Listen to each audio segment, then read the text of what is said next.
Hello everyone, today let's talk about hub oil seal. This is a hub oil seal and it is a rear-wheel oil seal applicable to Benz heavy truck. This oil seal made of rubber, there is rubber and there is metal.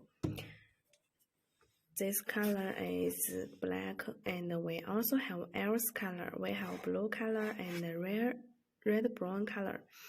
There is with a spring, and this size is internal diameter is 145 and external diameter is 175.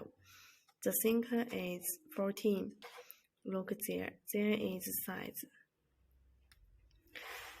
And it has many following features.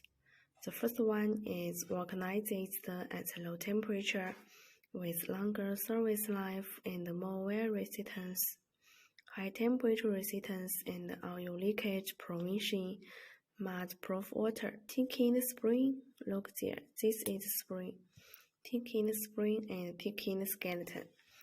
And our factory also can provide customized service. We can customize this size, this type, this color, this material.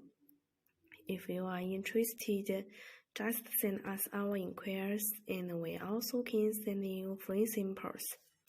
This is a rear-wheel oil seal applicable to Benz. Welcome everyone to inquire and order.